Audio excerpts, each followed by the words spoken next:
Nacional. Presentamos La Entrevista, un espacio de análisis y discusión producido por YSUCA.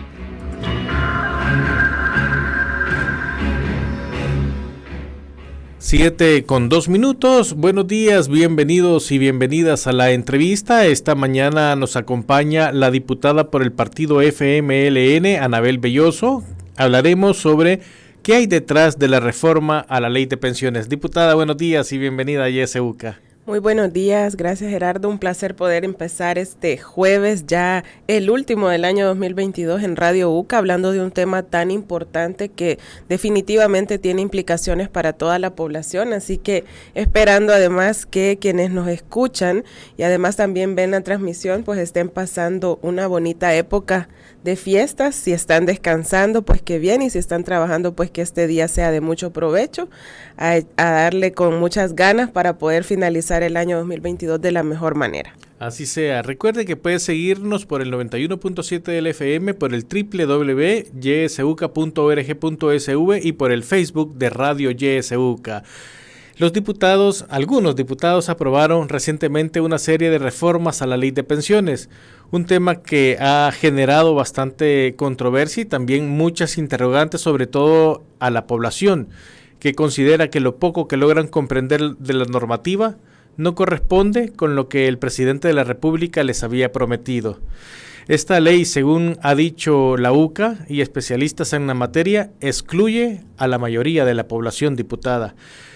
Usted que ha estado siguiendo más de cerca esta discusión y lógicamente estuvo el día de la aprobación, ¿qué beneficios ofrece a la población que recibe una pensión o que va a recibirla cuando llegue el momento de su jubilación? ¿O en realidad no hay ningún beneficio? Bueno, creo que es importante iniciar justamente con lo que comentaba, en el sentido de que a pesar de que es un tema que tiene implicaciones para toda la gente, es altamente excluyente.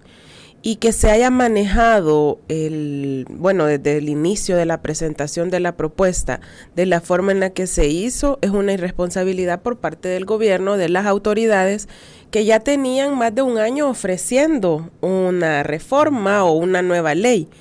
Pero cómo construyeron lo que llegó a la Asamblea Legislativa y prácticamente que se aprobó de forma íntegra, porque sabemos pues que la Asamblea Legislativa, lastimosamente, y eso en contra de los derechos de la población, se ha convertido en un pasapapeles, en un mero trámite de aquello que la Casa Presidencial envía, prácticamente es lo que se aprueba. Yo me atrevo a decir que en un entre el 95 y el 99% de las cosas es así.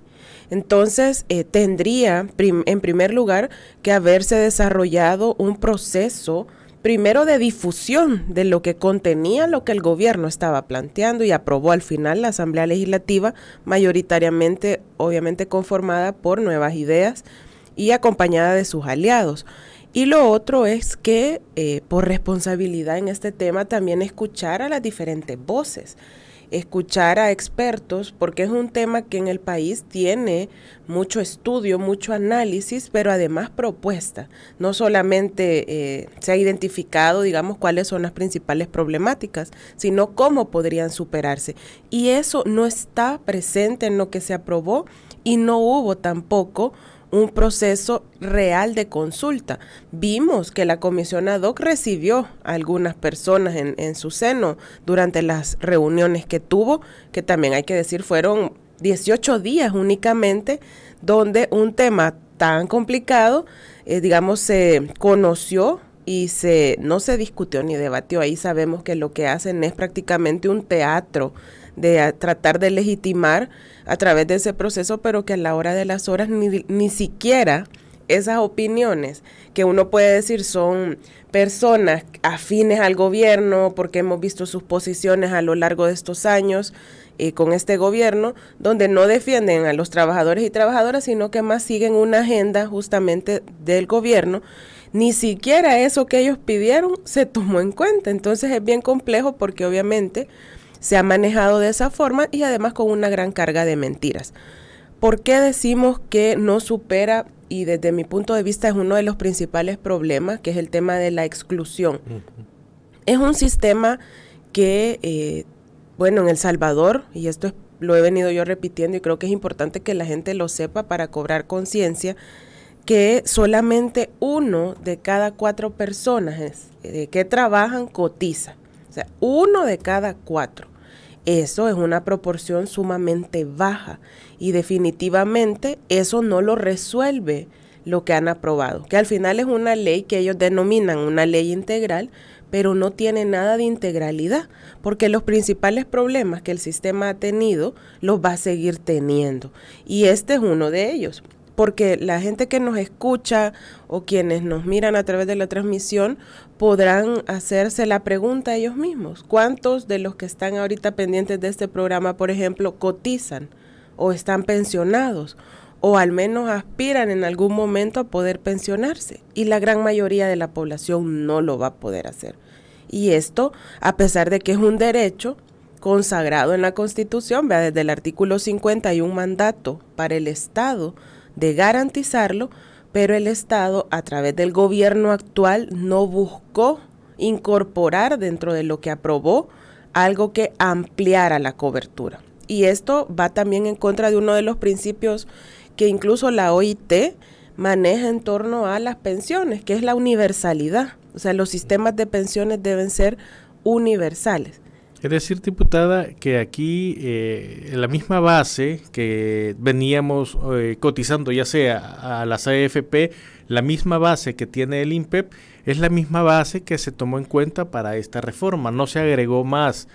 Sin embargo, en algunos puntos de la reforma se puede apreciar que en lugar de incorporarle, les han sacado, podríamos decir, y en este caso quedan las personas que estarían jubiladas por incapacidad o por algún desperfecto que han sufrido en su trabajo, las personas que gozan de una pensión porque han sido beneficiadas, e incluso las mismas personas que gozan de una pensión y que por A o B motivo no pueden recibir tal vez los 305 que eran las pensiones mínimas, sino que reciben menos de esta pensión. Estas personas prácticamente también quedaron fuera, sí. Además de las amas de casa que ya estaban afuera y que no fueron incluidas, los vendedores por cuenta propia y todas aquellas personas que por una u otra razón no están en las AFP ni en el INPEP. Estas personas tampoco van a ser incluidas en estas nuevas reformas. Sí, tampoco. Y qué bueno que se habla de este grupo de pensionados, ya sea por invalidez, ¿verdad? O como beneficiario. Esas pensiones no se tocaron y son las pensiones más bajas que existen, que incluso hay casos muy reconocidos. Hay un señor de Apopa, don Serén, que le mando saludos si en algún momento escucha o está escuchando esta transmisión, cuya pensión, y lo digo porque incluso se hizo público en la legislatura anterior su caso, cuando llegaron un grupo de organizaciones que presentaron una propuesta integral de reforma al sistema, que era un caso donde la pensión no alcanza ni los $25, y así yo me atrevería a decir que hay muchos, porque al final es un tipo de pensión que, si bien es cierto, no es con todas las características de una pensión por vejez, deberían ser revisadas, porque así como las otras según se plantea, van a incrementar, también estas deberían ser revisadas para poder, digamos, al menos nivelarlas un poco en torno al alto costo de la vida, que sabemos que es uno de los principales problemas que hoy enfrentan las familias salvadoreñas. Pero refiriéndome también un poco con lo de la baja cobertura, yo quiero decir que en lugar también de incorporar, por ejemplo, criterios o requisitos más fáciles de cumplir para toda esa gran cantidad de población que trabaja por cuenta propia, las exigencias son las mismas, que como que si estuviera en el sector formal laboral, y definitivamente eso no incentiva, digamos, porque es imposible para estas personas que van sorteando el día a día poder cotizar bajo esos mismos criterios. Por eso tampoco, digamos, aunque digan que hay ahorro voluntario, que es algo que incluso ya existía también, eso se va a superar. Y es la gran mayoría, porque en El Salvador se estima que un 70% de la población trabaja por cuenta propia o en el sector informal, como se le conoce comúnmente, ¿verdad? Que no puede obviamente cotizar porque no va a poder cubrir los requisitos que esto implica. O sea, el porcentaje de cotización sobre la base de un salario que se estime como salario base. Eso por un lado. Y otro punto que no puedo dejar de señalar, porque además es algo que hemos conocido a través de denuncias públicas, es que no se incorpora plenamente los pilares no contributivos. ¿Y qué es un pilar no contributivo? Es aquella persona que, aquellas pensiones, que aunque la gente no haya cotizado, el Estado, porque es su responsabilidad, y en este caso los gobiernos, entregan algo en especie de pensión, digamos, como pensión, en concepto de pensión. Y aquí podemos decir el caso de los veteranos, las personas lisiadas a raíz del conflicto, que sí se mencionan que van a estar, digamos, dentro del fondo y además bajo un esquema también del instituto que se ha creado. Pero se deja fuera otro de los pilares que por humanidad, quizás hasta si lo quieren ver así en un sentido humanitario, debería de desarrollarse y ampliarse, que es el tema que surgió con los gobiernos del FMLN en torno a la pensión básica universal, en aras de ir avanzando en la cobertura. Y se empezó de manera focalizada, obviamente desde donde daba la cobija, hablando en buen salvadoreño, en aquellos municipios calificados de extrema pobreza, donde a las personas mayores de 70 años se le entregaba la pensión. Y digo entregaba porque hoy vemos de manera mezquina que este gobierno pasa meses sin pagarla. Y es, si bien es cierto, una entrega que algunos podrán decir, ay, pero solo son $50, pero esos $50 al menos ayudarían o ayudan, si se pagan a tiempo, si se pagaran a tiempo, a estas personas a tener algún ingreso para sortear la crisis económica que hoy viven las familias. Entonces, ese tipo de programas, pilares, el pilar no contributivo no se desarrolla. Y en una realidad como la nuestra, era una obligación hacerlo, porque eso te permite al menos ampliar la cobertura de la seguridad social al momento de la edad de retiro, que es la pensión. Y vemos con realmente mucha preocupación, lo señalamos en su momento, lo cuestionamos, pero esto no fue incluido, ni siquiera se tomó en cuenta. Al contrario, lo que vemos es que mes a mes el gobierno lo que hace es no pagar, por ejemplo, la pensión básica, o en el caso de los veteranos, no cumplirles lo que prometió, y ahí enlazo con lo que también iniciábamos el programa, donde en el discurso del gobierno, desde la campaña, hubo muchas promesas que ha tenido la posibilidad, y lo digo porque miren, nunca, después de la firma de los acuerdos de paz, ningún partido por sí solo ha logrado una correlación como la que hoy tiene el partido Nuevas Ideas, pero no la utilizan para favorecer a la gente, porque si no, el motivo de por qué no ir a fondo de las raíces del problema de pensiones, ellos lo deben explicar, porque no hay excusa. Pudieron hacer algo que realmente tuviera un carácter integral, pero al final no han aprobado eso, sino que han sido algunas cosas que a la larga, ¿verdad? Y ahí es donde entra otro de los problemas que vemos con mucha preocupación, el tema de la sostenibilidad, que más adelante nos podemos referir a eso, ¿verdad? Sí, esa era la próxima pregunta, pero también conocer, digamos, se creó una comisión, se reunieron por 18 días, incluso los mismos diputados de Nuevas Ideas dieron algunos insumos, pero no fueron tomados en cuenta. Prácticamente la ley se aprobó como llegó el proyecto, sin una coma más, sin una coma menos. ¿Quiénes entonces podrían haber formulado este tipo de reformas a la ley de pensiones, que a la larga no hay prácticamente ningún beneficio para la población?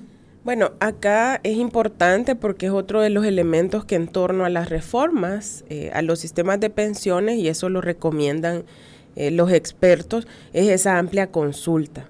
Porque ellos dicen que el producto que llegó para estudiarse, y que es prácticamente el que se aprobó de manera casi íntegra, porque hubo tal vez unas modificaciones de forma en su mayoría, Y lo único que ya me voy a referir también a eso, que un poco cambió porque se les cuestionó, porque al final era una mentira lo que andaban diciendo y les dio pena quizás porque era demasiado descaro dejarlo así, que no eliminaban las pensiones VIP que ellos estaban señalando. Y al hablar de VIP, diputada, ¿a qué nos estamos refiriendo? Eso es muy bueno decirlo, pero solo para terminar la idea anterior, para las reformas de pensiones tendrían que haberse escuchado todos los actores.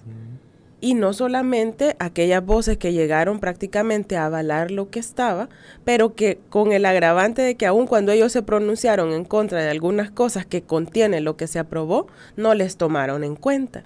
Pero ahí no hubo, no se escuchó, por ejemplo, a otras voces sindicales, porque ahí hay una pluralidad de pensamiento y ahí no se abrió a todas esas voces, tampoco a la academia, que la academia, como lo dije hace un momento, tiene un desarrollo de investigación en torno a este tema que es muy rico en propuestas, en identificar posibles caminos para superar las problemáticas. Y hablando específicamente del tema de las pensiones VIP, debo decir que a raíz de la privatización del sistema, y que yo aquí voy a recordarle a la población, el FMLN no votó por la privatización, se opuso el partido en aquel momento a través de los compañeros que estaban en la asamblea. La privatización rápidamente dio señales de que no era realmente algo que solventara los problemas que en aquel momento tal vez tenía el sistema, que también se dijeron muchas mentiras para privatizar, así como hoy se han dicho muchas mentiras para aprobar esta ley, que en aquel momento el sistema público era insostenible, se dijo de todo, algo que era falso.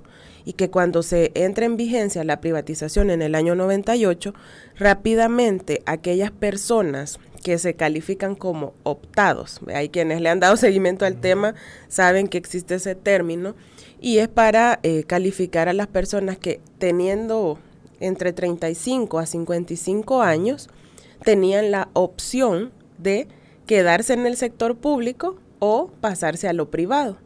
Y por decisión propia, ¿verdad? Porque creyeron en aquel discurso de que la solución para mejores pensiones era irse a las AFP, se fueron a las AFP, rápidamente se dieron cuenta que no iban a recibir o no recibían el mismo beneficio que si se hubieran quedado en el sector público, porque era un rango de edad de personas que ya algunos ya estaban por jubilarse y cuando llegó el momento vieron que el beneficio era mucho menor que si se hubieran quedado en lo público. ¿Qué hizo el gobierno en ese momento, el gobierno de turno, en aquella época? Empezaron a aprobar decretos a través de la Asamblea Legislativa para generar esas pensiones VIP. O sea, beneficios extra para la gente que se quejó en ese momento de que no le estaban dando lo que le habían prometido. Y así se creó una gran disparidad y nacen las famosas pensiones VIP, el decreto 100, hubo otro decreto también que daba certificados de traspaso, se le llama, que era como un complemento para esa gente que la pensión le quedaba muy baja y estaba reclamando. Obviamente el tema se manejó con mucho morbo a partir de la presentación de lo que se aprobó este año, pero nunca tuvieron tampoco el valor de darnos la lista, aunque les dijimos, den a conocer la lista, porque es muy irresponsable que generen un ruido alrededor de algo sin prueba. Al final, en el texto que habían presentado, las dejaban vivas, porque decía que ninguna pensión vigente hasta el momento de que entrara la iniciativa podía ser disminuida. Ahí tuvieron que hacer después un cambio. Eso creo que es lo único que cambió realmente. Pero al final siempre quedaron altas. A eso vamos también, porque miren, algo que hemos dicho es que, y acá quizás la gente, porque muchos preguntan, pero vaya, a mí me van a dar $90 más porque ya no van a ser los 304, sino que me van a llegar a 400. Una cosa es que vaya un incremento incorporado, pero cómo se da ese incremento debería haber sido analizado de mejor forma, porque si no, siempre vamos a estar enfrentándonos a pensiones bien altas, aun cuando haya un techo de 3,000, contra otras pensiones que deberían haber sido desde un carácter progresivo y de justicia, porque para mí es más justo que las pensiones más bajas hubiesen incrementado un mayor porcentaje para que realmente el impacto para beneficiar a la gente pensionada sea mayor, o a quienes se van a pensionar en algún momento, que aquellas grandes pensiones sean las que más se lleven de beneficio con el incremento del 30%. Porque es cierto, o sea, al final hay un incremento generalizado del 30%. Pero no establece hasta aquí va a llegar, este 30% solamente para esto, estas personas ya no recibirían, que hubiese sido tal vez lo más justo y un poco más equitativo dentro de la ley. Exacto, más equitativo, porque miren, si uno hace una operación, una pensión que cuando se la calculen a la persona, o que actualmente alguien recibe $2,000, ¿cuánto va a recibir de incremento? $600. O sea que hoy llegará a 2,600. Contra los 400 que van a recibir la mayoría. Y es que ahí es el punto. Porque la mayoría de personas en el país, y esto tiene a la base un problema estructural, ahí no nos podemos perder, son los bajos salarios, la mayoría a lo que llegue es a la mínima.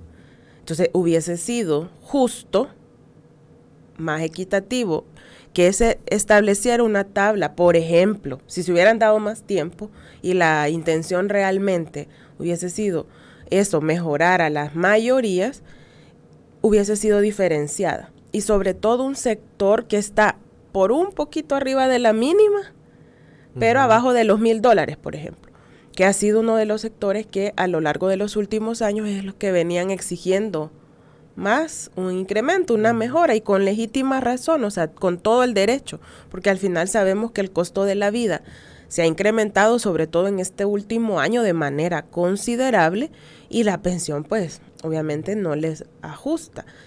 Pero lo hicieron de una forma que suena bonito, pero en la aplicación van a seguir existiendo pensiones bien bajas contra otras altas, que hay que decirlo que incluso le suben el techo a lo que ya tenía la ley. Porque en el 2017, uno de los elementos que se reguló es que nadie iba a recibir más de $2,000. Era el techo. Claro, estaban las otras, el número reducido de las VIP, que si ellos hubiesen querido, y se los dijimos nosotros el día del pleno, ¿por qué entonces no llevarlas al techo que ya estaba, que eran los $2,000? No, pero ellos la subieron. A 3,000. Subieron el techo, a diferencia de lo que anduvieron diciendo en el discurso, en las entrevistas, que no había techo. Eso es falso, existía un techo de $2,000. Lo que pasa es que ahora ellos lo han subido a 3,000, ¿verdad? También ahí hay que decirlo. Y les señalamos ese punto. Sin embargo, es algo que no cambió, que quedó así. Así como sigue existiendo con toda la letra en el artículo 114, por ejemplo, que la pensión mínima es 304.17. Habrá que estar pendientes porque ellos han dicho que nadie va a ganar menos de 400, asumiendo que le aplican el 30% a la mínima. Pero la pensión mínima sigue siendo de 304.10. Así quedó en la ley. Eso no se cambió. Incluso aun cuando muchos de los que llegaron ahí a la comisión les dijeron, ¿por qué no ponerlo que es 400? Porque si no, en la aplicación se puede prestar a ambigüedades y dar paso a que cualquier cosa pueda suceder si ese artículo quedó así. Además se refuerza porque en el presupuesto, en los artículos del presupuesto siempre también se escribe de cuánto vale o cuánto equivale la pensión mínima. Y ahí también quedó que era de 304. Entonces, obviamente, ellos ya han dicho hasta la saciedad que van a pagar 400, de seguro así será, pero en el texto está 304. Y lo que terminaron justificando es que necesitaban una pensión de referencia. Una cosa es pensión de referencia o un monto de referencia y otra cosa es la pensión mínima. Entonces, yo lo digo porque al final puede, como lo digo en la aplicación de la ley, pasar cualquier cosa. Y no es que uno sea alarmista o que genere, es que es lo que está escrito. Y al final les decíamos, lo que cuenta es lo que queda escrito en la ley, porque eso es lo que es la ley. Pues lo que digan en el discurso los funcionarios ya los conocemos y han mentido y mienten todos los días que cualquier cosa puede pasar. Entonces aquí es el llamado más para la población, sobre todo quienes están en ese rango, ¿verdad?, de la pensión mínima, que es la mayoría, a estar muy alertas y pendientes del momento de la aplicación, que además ya entre ahora o mañana creo que entra en vigencia la ley, en enero ya debe de estarse aplicando según lo que quedó aprobado. Diputada, con el tema también de la sostenibilidad que en un momento usted mencionó, muchos economistas como Carlos Acevedo, como la gente del ICEFI, han señalado por distintos medios que no van a ser sostenibles en el tiempo. Incluso Carlos Acevedo dijo que tal vez podría alcanzar únicamente para un año el estar pagando este tipo de pensiones. Que tal vez, ¿verdad?, dice él, si las arcas del Estado mantienen un buen crecimiento. ¿Comparte usted esta afirmación? Definitivamente, y es porque como es un tema que se ha venido estudiando tanto, ¿verdad?, y sobre todo después de la privatización ha habido obviamente interés de modificar para solventar estos problemas que hemos venido mencionando, bajas pensiones, que no hay mucha cobertura, cómo se hace sostenible el sistema en el tiempo. Se puede ver sin haber ni siquiera tenido los estudios que ellos dicen que existen, porque esa es otra irresponsabilidad. ¿De qué le sirve a la población pensionada o a los trabajadores y trabajadoras que cotizan que venga un funcionario y les diga, no, si es que hay 176 estudios que lo sostienen, pero ¿y por qué no hacer público esos estudios? Con uno que hubiesen hecho público se quitaría la incertidumbre de que esto no va a durar mucho tiempo.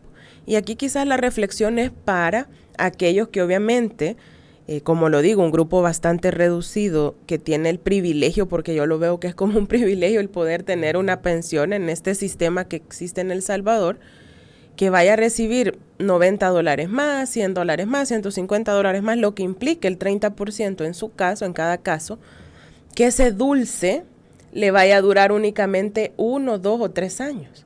También no podemos decir específicamente cuánto, pero lo que sí se sabe es que esto no va a durar mucho.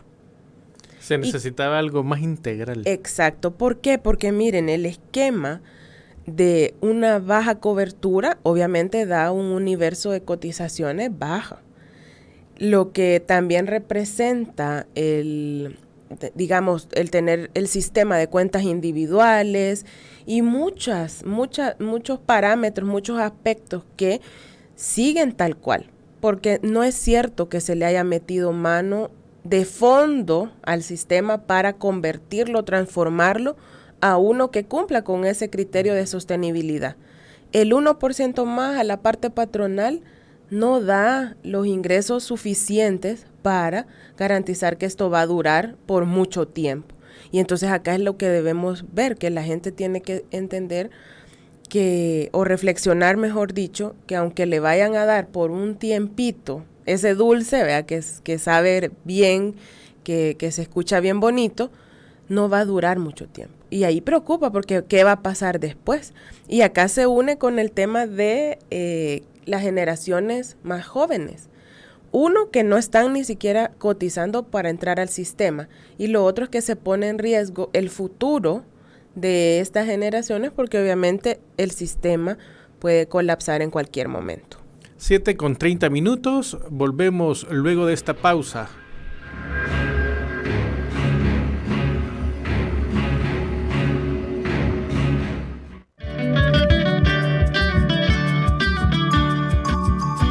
Somos la estación que te acompaña siempre. YSUCA, la voz con vos. YSUCA, siempre con vos. 91.7, la voz con vos. Hora 10. Que la realidad tome la palabra a través de la ciudadanía activa. Sí, nos escucharon, pero solo con ustedes. Tenemos otra pasarela que la van a hacer inclusiva porque ahí pasan los niños. Hay que empezar resolviendo los problemas básicos de las mayorías populares. Estamos preocupados porque ya son 2 días que nos han quitado el agua por completo. Yo llevaba a mi papá súper grave, lo llevaba con vómito, con diarrea. Nos dieron a las 10 de la noche y nada. Hora 10. De lunes a viernes a partir de las 10 de la mañana. En la internet puedes buscarnos en nuestra página web www.ysuca.org.sb, en Twitter como @ysuca917 y en Facebook como Radio YSUCA 91.7 FM. YSUCA, contigo en la nueva era digital.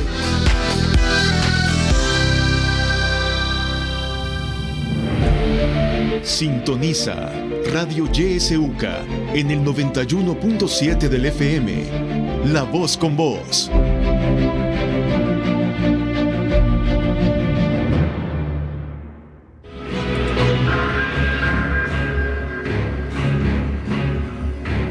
¿Qué hay detrás de la reforma a la ley de pensiones? Es el tema de la entrevista. Nos acompaña Anabel Belloso, diputada por el partido FMLN.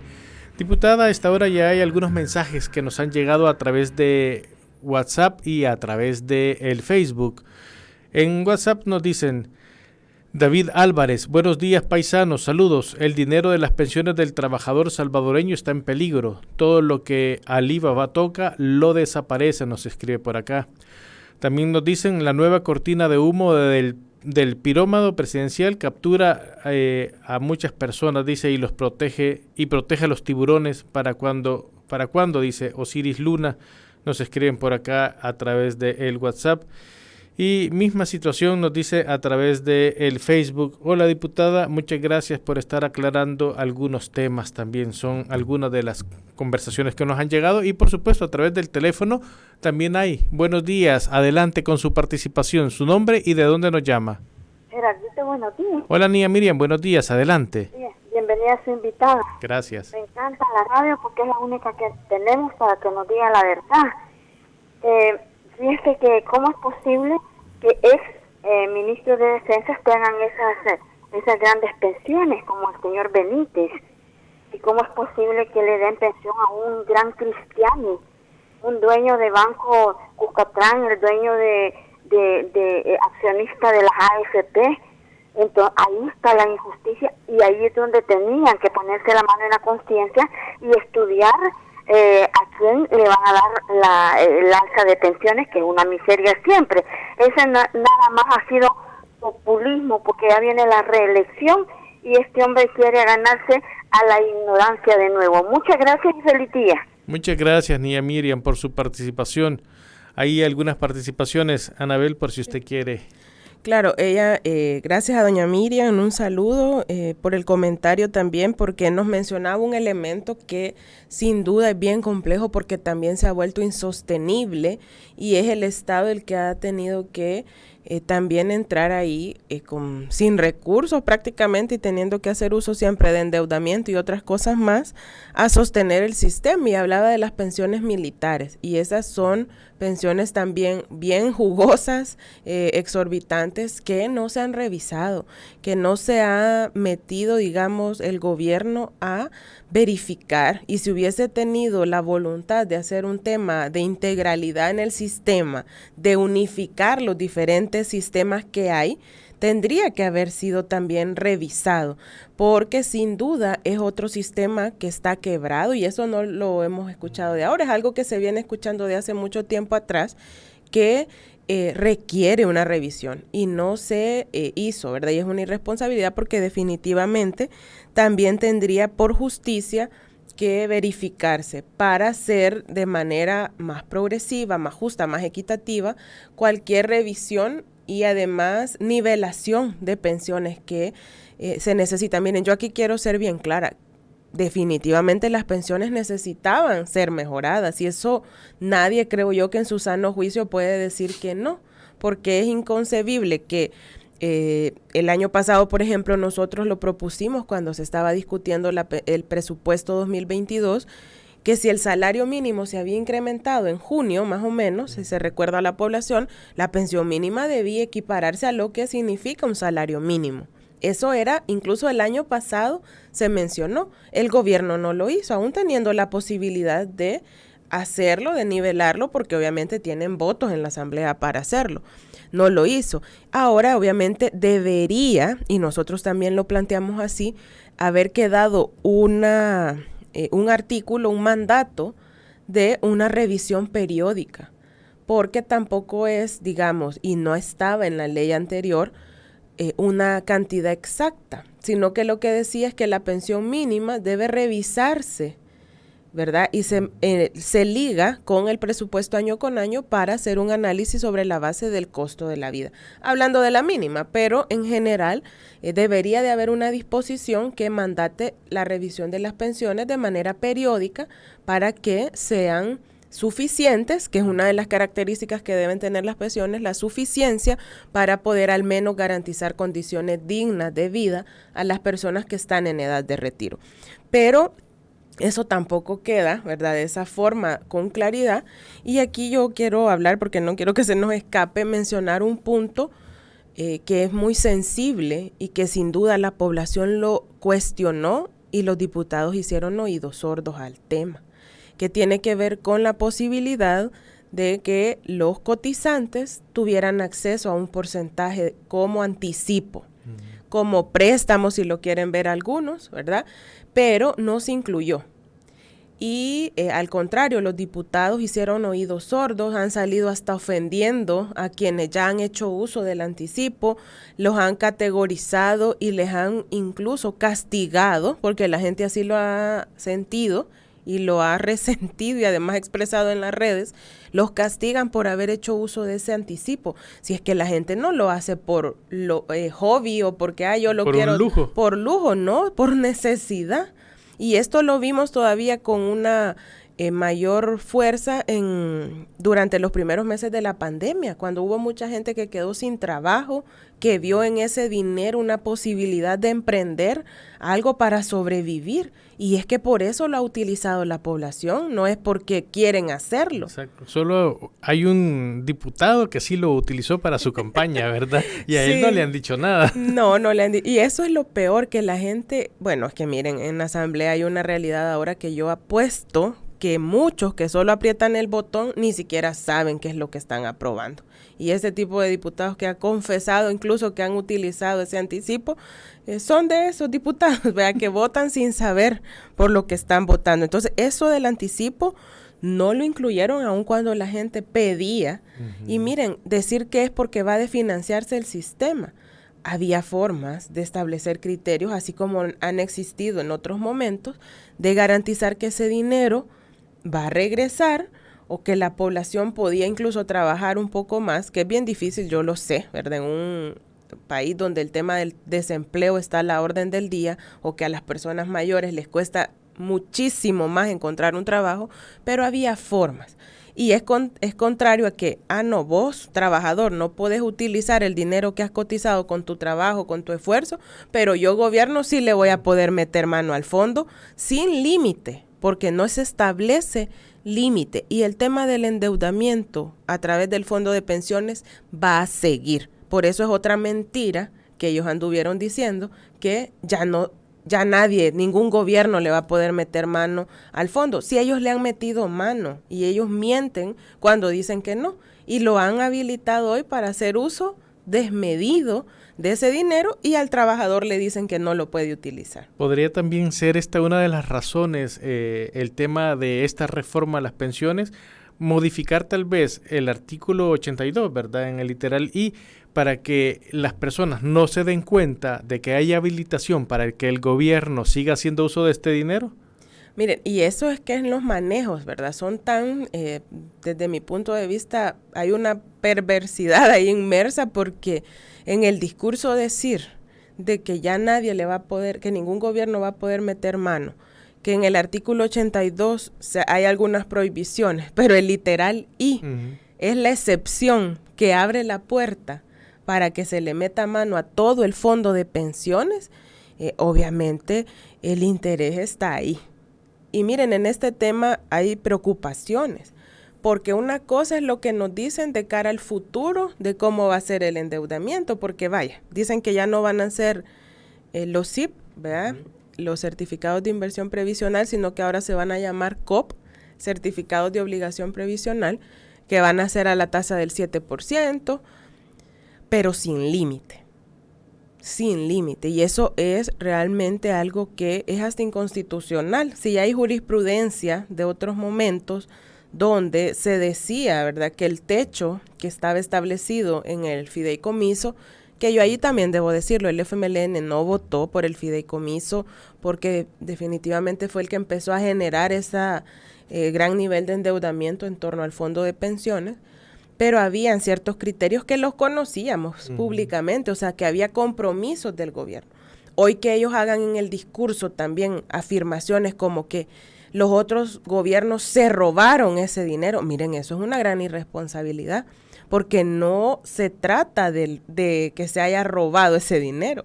Preocupa que lo planteen ellos ahora, porque con esa deuda hay un compromiso de pago del Estado hacia los trabajadores y el fondo de pensiones, o hacia los pensionados también, vea que de ahí, digamos, se sostiene también el sistema. Que ellos digan que se ha robado es que entonces no quieren asumir el compromiso de pagar lo que ya hay de endeudamiento. Y esto se refleja incluso en el texto. ¿Y a qué me refiero? Miren, no están diciendo bajo qué condiciones este gobierno va a honrar, o los gobiernos que vengan, ¿vea?, va a honrar el compromiso de lo que ya hay de deuda de pensiones, que son alrededor de 7,000 millones de dólares. ¿Y por qué? Porque no dice criterios. Casi el presupuesto. Exacto. No dice bajo qué condiciones los va a transformar, porque lo único que habla es que ya no van a ser tales, digamos, tal instrumento financiero, tal título, valor, sino que los convierten en otros, CFT se llaman, pero no nos dicen bajo qué tasa, bajo qué plazo para pagarlo. Eso sí preocupa, porque puede ser entonces que en algún momento no se vaya a honrar ese compromiso que ya hay de deuda. Y miren, es que al final eso, así como ellos están endeudándonos ahorita todos los días de plenaria, con créditos nuevos, obviamente ellos son los irresponsables al manejar el tema del endeudamiento así, pero el compromiso lo cargamos todos y todas. Y esa es otra parte de lo injusto del sistema de pensiones, porque aunque la gran mayoría de gente no va a tener una pensión, todos y todas aportamos al sistema, porque a través del pago de nuestros impuestos, a través de la generación de esos ingresos para el Estado, estamos aportando a que se honre la deuda que hay. Pero sin esa presión, entonces al final no va a haber nada que le obligue. ¿Podría decirse entonces que las pensiones o que este fondo es como una caja chica del Estado para sacar, pero ¿de dónde se va a llenar nuevamente? Exacto, ese es el tema, que el mecanismo de seguir tomando del fondo para pagar pensiones, ahí va a estar, porque además es algo que ha venido funcionando, por eso no es cierto cuando ellos dicen que ya no va a suceder. Va a seguir estando el gobierno habilitado y, como lo digo, sin límite ahora para tomar ese dinero, pero no buscaron otras formas de hacer que exista, digamos, liquidez en el sistema, y una de esas formas sería ampliando la cobertura, buscando otras formas de que crezcan más los cotizantes para que el sistema sea autosostenible. Y acá hay algo que es un elemento que nosotros también siempre hemos dicho. Miren, el esquema de cuentas individuales no da para hacer sostenible un sistema.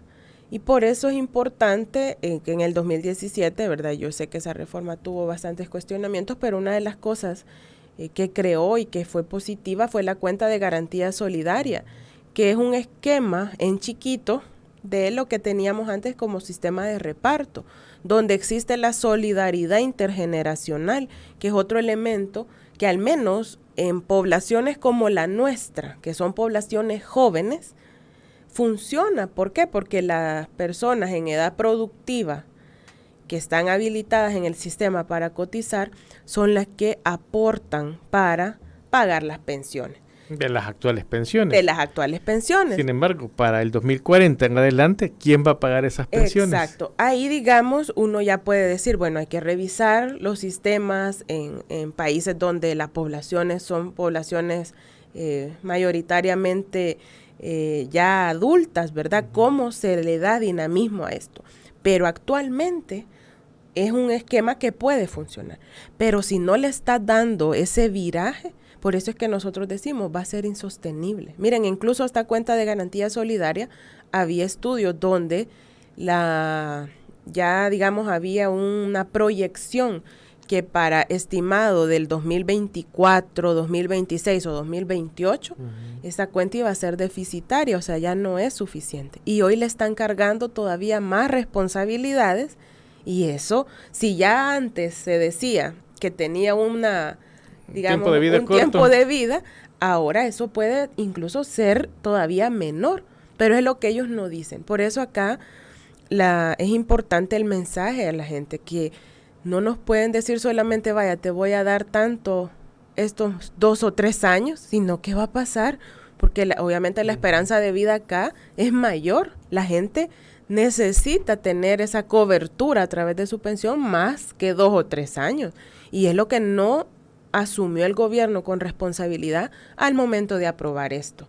Además de las otras exigencias que ya hemos dicho, regresando un poco al tema del anticipo, miren, muchas personas ya de cara al 2023 veían eso como una opción. Y como lo digo, es parte de tener certeza al menos de tener algo ahorita, a que en el futuro, cuando llegue mi tiempo para jubilarme, ya no exista nada. Porque yo he escuchado el argumento en muchas personas que lo han planteado así, que están frustradas, obviamente, muy molestas porque se les prohíbe ahora hacer uso de ese beneficio.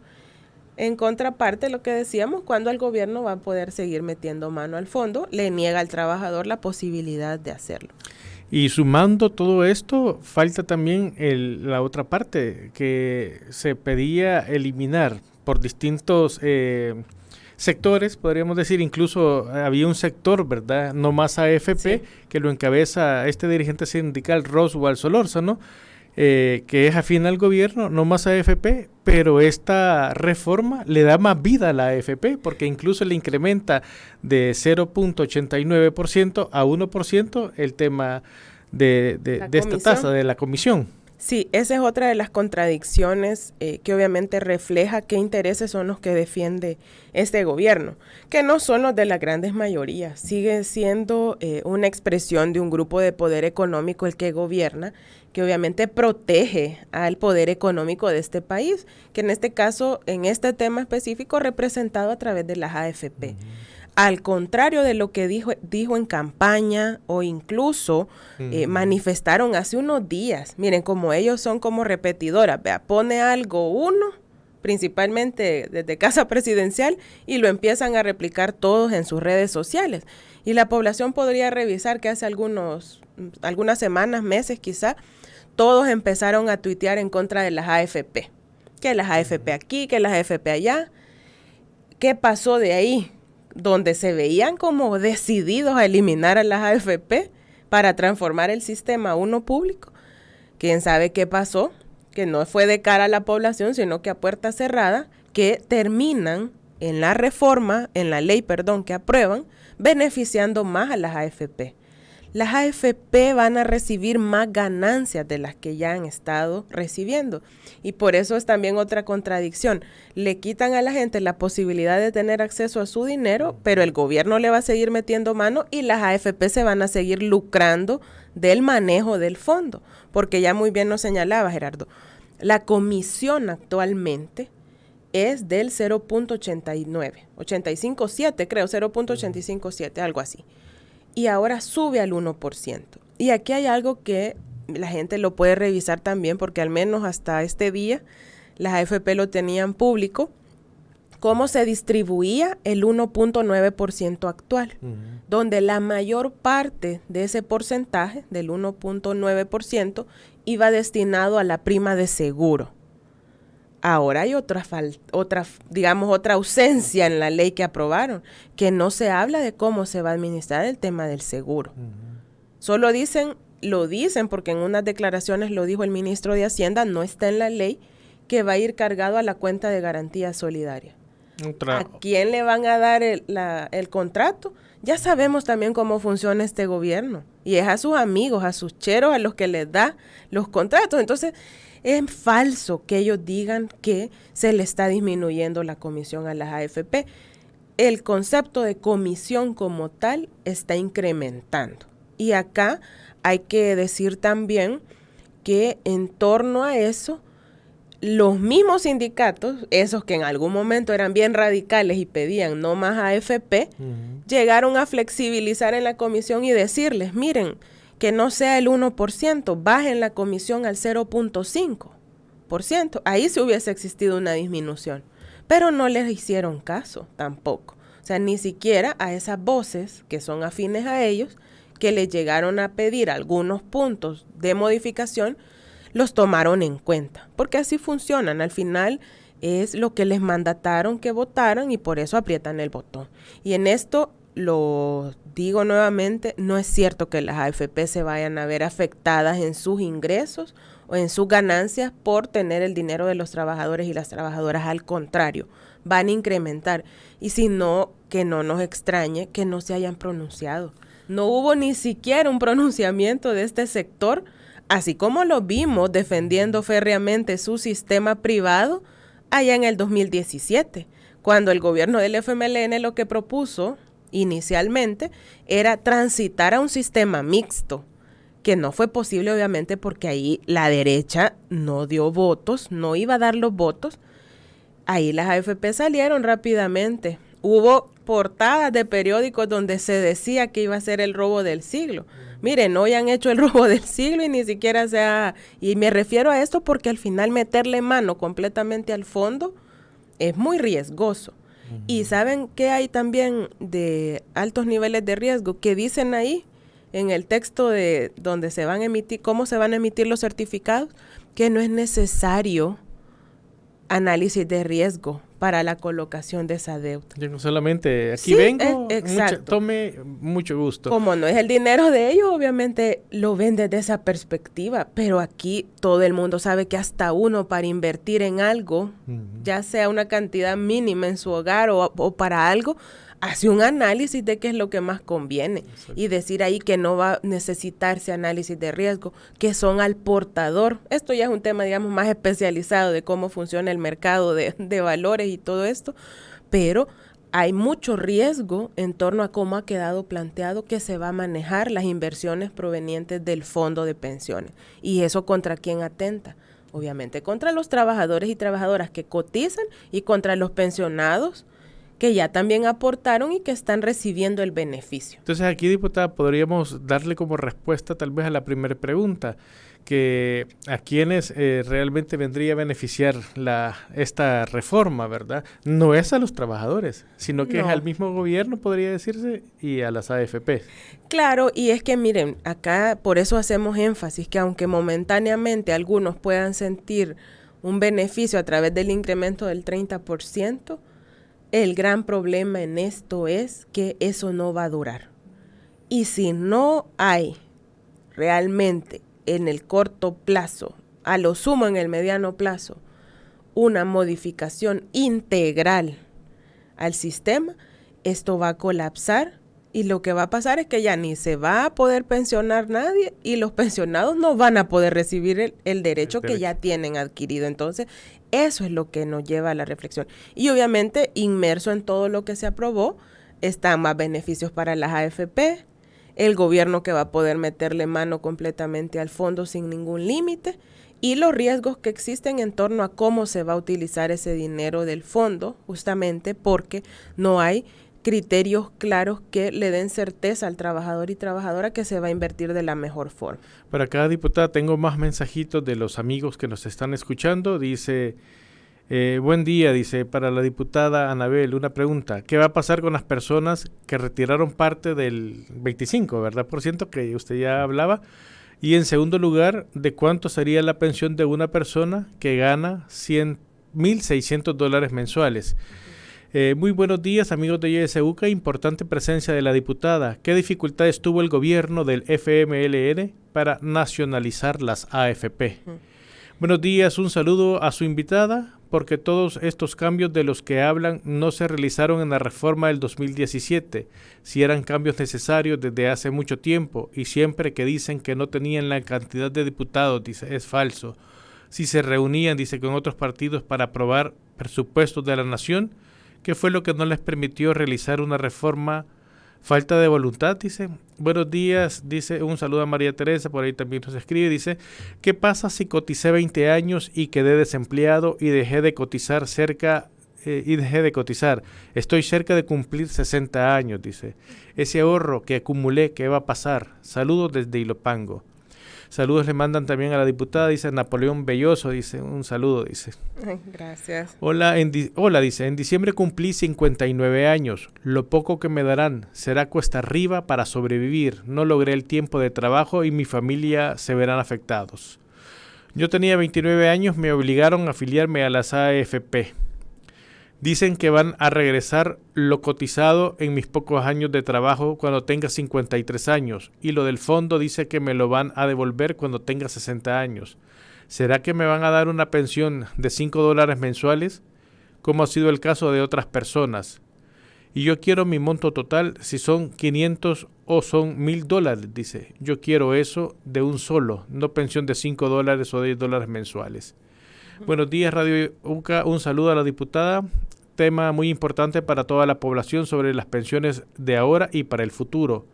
Ojo, estas son las mentiras, dice, resumidas de la tal reforma de pensiones del presidente. Buenos días. ¿De dónde puedo descargar estas reformas a las pensiones y cuándo entra en vigencia? Gracias.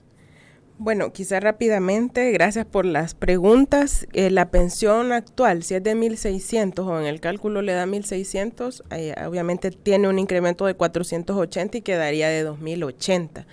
Y es a lo que nos referimos, es donde más, digamos, se ven los incrementos, pudiendo haberse hecho de otra forma. No quiero decir de que no tendrían que haber recibido, sino que fuera de una forma más proporcional y que las que menos pensión reciban fueran los que más incremento tuvieran. Pero en ese caso específico es así. ¿Qué va a pasar con quienes ya retiraron el 25%? Pues el castigo que el gobierno a través de esta ley impone es que no les van a dar el incremento del 30%, sino que lo van a ajustar restándole. Si retiró el 25%, porque hay gente que ha retirado menos, no necesariamente el 25%, le van a dar nada más un incremento del 5%. Y es crear una categoría también de manera injusta, porque ¿bajo qué criterio? O sea, si no, lo dije hace un momento, la gente no sacó ese dinero por placer o por lujo, sino que por una necesidad. Y le estás castigando incluso que no va a recibir el incremento total de lo que se ha planteado. Eso por un lado. Y lo otro, miren, yo decía, ¿verdad?, que la reforma 2017 definitivamente no fue todo lo que se aspiró en un inicio, y eso la gente puede ver el recorrido. Obviamente había que tomar decisiones y la correlación dio para eso. Y yo les digo, ¿por qué hoy la AFP o en su conjunto, los grupos de poder económico detrás de esto no han dicho nada? Es porque no se les tocan sus intereses. Y en aquel momento, cuando el gobierno presentó la propuesta en el 2016, el segundo gobierno del FMLN, saltaron. Y ahí, ¿quién mueve no se pudo obtener los votos? Y yo digo, hay elementos que quizás no fueron los más atinados al momento de hacer la reforma, hay otros que son positivos, como la cuenta de garantía solidaria, que rápidamente les digo, antes del 2017, quien se había jubilado con un poquito más de la mínima y su ahorro, porque esto también hay estudios que lo dicen, en promedio dura 5 o 6 años, después de ese tiempo que se le acababa su cuenta individual, bajaba la pensión mínima.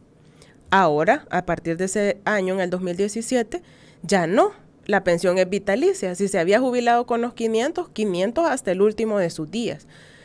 Eso ya estaba así. Eso lo permitió la cuenta de garantía solidaria.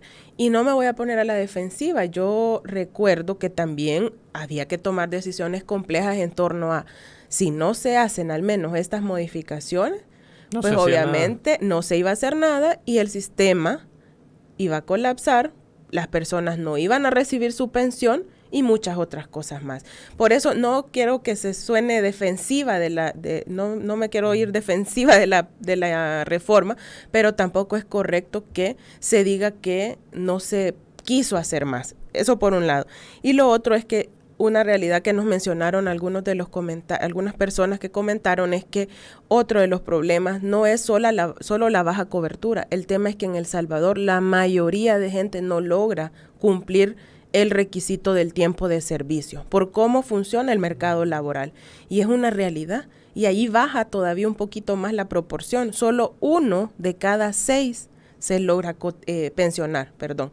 Y ahí no le pueden decir a él que no le van a dar la devolución total, porque es opcional. Él puede pedir que le devuelvan todo lo que logró cotizar en una sola entrega, o hay opciones, obviamente, de beneficios que las dividen en anualidades o mensualidades, ¿verdad? De decirles, cada mes te voy a ir dando tanto dependiendo del monto que pudo haber ahorrado, pero no le pueden decir que no le van a dar el saldo total, se lo tienen que dar, si él eso quiere ver. Okay. Muchas gracias, diputada, por haber compartido con nosotros esta mañana sobre las pensiones y siempre bienvenida a JSUCA. Muchas gracias a ustedes por el espacio, un saludo a toda la audiencia, feliz jueves. Mañana a las 7 de la mañana, retrospectiva. Recuerde que vamos a hacer un análisis de lo acontecido durante el año 2022. No se pierda mañana retrospectiva, un programa especial de JSUCA. Esta fue la entrevista. Te invitamos a que no te pierdas nuestra próxima emisión.